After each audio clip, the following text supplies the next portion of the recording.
Hello friends, आज हम discuss करने जा रहे हैं एक नए टॉपिक के बारे में जिसका नाम है सार्क। इसका फुल फॉर्म है south Asian association for regional cooperation. Okay, तो चलिए शुरू करते हैं आज का ये topic. The south Asian association for regional cooperation is the regional intergovernmental organization that promotes cooperation among South Asian countries। South Asian countries में कॉपरेशन प्रमोट करने के लिए इस ऑर्गेनाइजेशन को बनाया गया था। ये कैसा ऑर्गेनाइजेशन है? रीजनल मीन्स ये एक पार्टिकुलर रीजन तक ही सीमित है। यह एक इंटरनेशनल ऑर्गेनाइजेशन नहीं है, बल्कि यह एक पार्टिकुलर रीजन तक ही सीमित है, इसलिए इसको रीजनल कहा गया है। अभी हम मैप में ये देखेंगे कि कौन कौन से कंट्रीज इनके मेंबर हैं। तो यह एक regional inter governmental means between more than one governments एक ऐसा ऑर्गेनाइजेशन है जो प्रमोट करता है कोऑपरेशन। ओके, इसको स्टैब्लिश कब किया गया था? तो it was established with the signing of SAARC charter.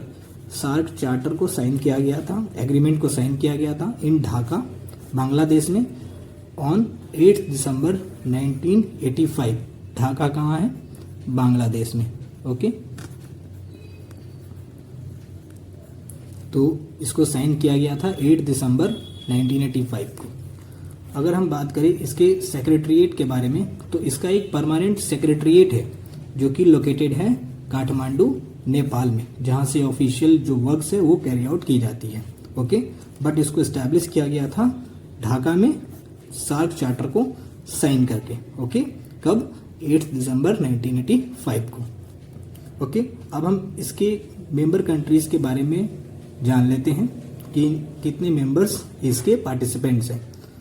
तो जो मेंबर्स कंट्रीज है उनके नाम कुछ इस प्रकार से हैं: अफगानिस्तान, बांग्लादेश, भूटान, इंडिया, मालदीव, नेपाल, पाकिस्तान एंड श्रीलंका। अब इन कंट्रीज को हम मैप पर भी देख लेते हैं कि ये लोकेटेड कहाँ पर है। ओके, तो ये मैप है, जैसा कि आप देख रहे हैं कंट्रीज के नाम। पहला ये है इंडिया, जो कि इसका मेंबर है। लोकेशन आप देखते चलिए। पाकिस्तान जो इसका मेंबर है। अफगानिस्तान लोकेटेड है यहाँ। ओके, नेपाल, भूटान, बांग्लादेश, श्रीलंका एंड मालदीव जो यहाँ कहीं लोकेटेड है, बट चूंकि इस मैप में इसका लोकेशन दिया नहीं है, तो आप जानते हैं मालदीव एक आइलैंड कंट्रीज है जो कि यहाँ आपने लक्षद्वीप जो आइलैंड है उसके जस्ट नीचे लोकेटेड है। ओके, कुछ यहाँ पे। तो ये कंट्रीज हैं जो कि पार्ट है सार्क के। ओके, कितने कंट्रीज हो गए? 8। 1 2 3 4 5 6 7 और 8th कौन है? मालदीव। मालदीव जो कि एक आइलैंड कंट्रीज है। ठीक है, मालदीव। तो हम आगे बढ़ते हैं और देखते हैं जो हम डिस्कस कर रहे थे।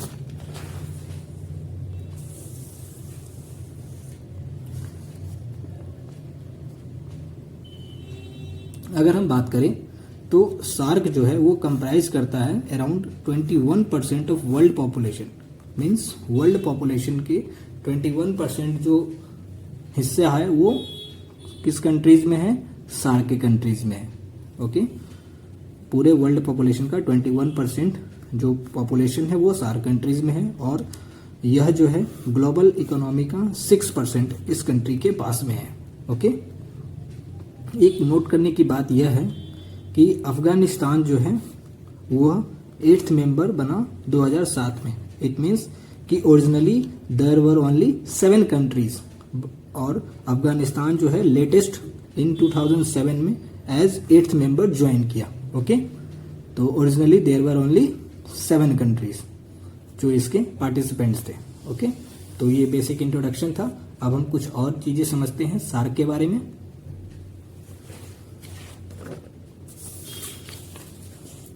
अब हम समझते हैं ऑब्जेक्टिव्स ऑफ सार्क। ओके, तो सिंपल ऑब्जेक्टिव जैसा कि हम जानते हैं कि इस तरह की ऑर्गेनाइजेशन का ऑब्जेक्टिव होता क्या है, तो to promote economic development and regional integration. Economic development हो, इस रीजन में इंटीग्रेशन हो, लोग आपस में लड़े नहीं, तो यह एक पहला मोटिव है, ऑब्जेक्टिव है सार्क का। दूसरा, to promote welfare of the people of South Asia.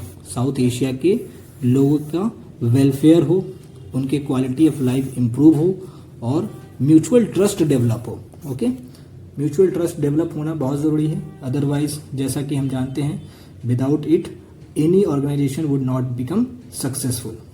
Okay, अब हम समझते हैं एरियाज ऑफ कॉपरेशन कि किस किस फील्ड में इस ऑर्गेनाइजेशन में कॉपरेशन किए जाते हैं। तो जैसे कि आप देख रहे हैं, human resource development and tourism के क्षेत्र में, एग्रीकल्चर एंड रूरल डेवलपमेंट के क्षेत्र में, इन्वायरमेंट, नेचुरल डिजास्टर, बायोटेक्नोलॉजी, इन सभी एरियाज में, इकोनॉमी, ट्रेड एंड फाइनेंस के क्षेत्र में, social affairs, poverty alleviation, energy, transport, education etcetera.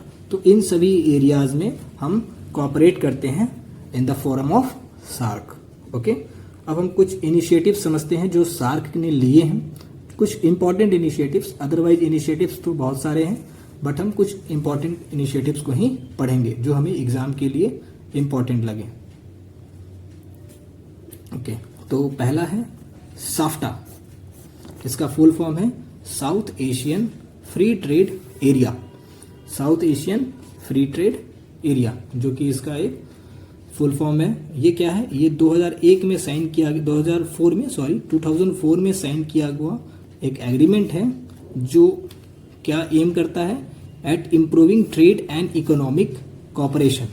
जिसका मेन जो एम है वो क्या है, इम्प्रूव करना trade and economic cooperation. Okay, by reducing tariff and custom duty. Tariff और कस्टम ड्यूटी को रिड्यूस करके ट्रेड और इकोनॉमिक कॉपरेशन को इम्प्रूव करना। अब आप पूछेंगे कि टैरिफ और कस्टम ड्यूटी क्या होता है, तो आपको बता दूं, टैरिफ क्या होता है कि एक तरीके का टैक्स होता है जो इम्पोज किया जाता है on imported goods from other countries. अगर मान लेते हैं इंडिया किसी कंट्री से कोई गुड्स इंपोर्ट करता है, तो उस इंपोर्टेड गुड्स पे इंडिया जो टैक्स लगाएगी वो टैरिफ कहलाती है। ओके, और कस्टम ड्यूटी क्या होता है, कस्टम ड्यूटी का मतलब होता है एक टैक्स जो इम्पोज किया जा रहा है on imports and exports of goods when the goods are transported across international borders. जब गुड्स जो है अक्रॉस इंटरनेशनल बॉर्डर ट्रांसपोर्ट किए जाते हैं बाय मीन्स ऑफ इंपोर्ट और एक्सपोर्ट, तो उस पर लगने वाला जो टैक्स होता है वो कस्टम ड्यूटी कहलाता है। ओके, तो साफ्टा जो है वो फोर्स में कब आया, 1 जनवरी 2006 को।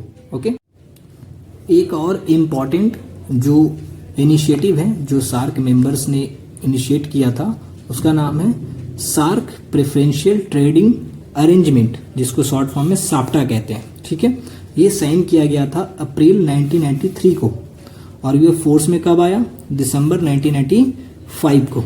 Okay, it aimed at promoting mutual trade and economic corporation. इसका भी जो मकसद था वो सेम है, जैसा कि प्रमोट करना, म्यूचुअल ट्रेड को डेवलप करना, इकोनॉमिक कॉपरेशन हो among member countries through exchange of trade concessions. मतलब एक कंट्री दूसरे कंट्री को कंसेशंस दे, एक्स्ट्रा टैरिफ्स ना लगाएं, तो हर एक तरीके से जो ट्रेड है उसको प्रमोट करने की बात कर रही है।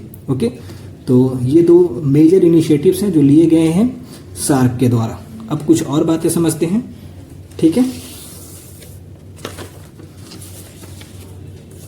एग्जिस्टिंग सिनारियो क्या है सार्क का, मतलब अभी प्रेजेंट स्टेटस क्या है सार्क समिट का। ओके, जैसा कि आपको पता होगा कि लास्ट जो सार्क समिट था वो 18th SAARC summit in the series, मतलब वो 18th नंबर का सीरीज जो था सार्क समिट का, वो हेल्ड हुआ कहाँ, नेपाल में, Kathmandu, in the year 2014।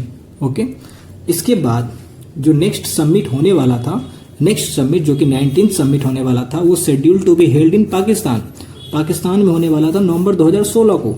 But जैसा कि आपको पता होगा कि पाकिस्तान के अंदर ये होने वाला था नवंबर 2016 में, लेकिन ड्यू टू टेररिस्ट अटैक्स इन उरी में आपको पता होगा कि इंडिया के उरी में 18 सितंबर 2016 को टेररिस्ट अटैक होता है, और उससे पहले एक पठानकोट अटैक हुआ था 2016 में ही 2 जनवरी को। तो इन सभी टेररिस्ट अटैक्स के कारण इंडिया ने अपना जो पार्टिसिपेशन है ये कैंसिल कर दिया एससीओ का, क्योंकि यह कहाँ होने वाला था, पाकिस्तान में, और इंडिया ने यह अलेज किया कि पाकिस्तान जो है इन्वॉल्व है इस टेररिस्ट अटैक्स के पीछे। ओके, तो दैट्स वाई तब से लेकर के जो यह समिट है अभी तक शेड्यूल्ड नहीं हो पाया है, रीशेड्यूल्ड नहीं हो पाया है। तो जैसे इंडिया ने इसका विरोध किया, तो इंडिया के सपोर्ट में ही अदर कंट्रीज जैसे कि अफगानिस्तान, बांग्लादेश, भूटान, मालदीव, श्रीलंका, इन लोगों ने भी पार्टिसिपेट करने से मना कर दिया इस्लामाबाद समिट में। तो ये करंट स्टेटस है। तब से लेकर के सार्क का अभी तक कोई मीटिंग आयोजित नहीं किया गया है। अब देखना है कि सार्क रिवाइव हो पाता है या नहीं, ठीक है, यह देखने की बात है। बिकॉज जो इंडिया और पाकिस्तान का जो टेंशन है यह डे बाय डे इंक्रीज करता जा रहा है। सो अब यह समिट आयोजित कब होगी ये फ्यूचर की बात है। तो फिलहाल के लिए हमने इस टॉपिक को समझा। आई होप आपको यह वीडियो पसंद आया होगा। तो थैंक यू।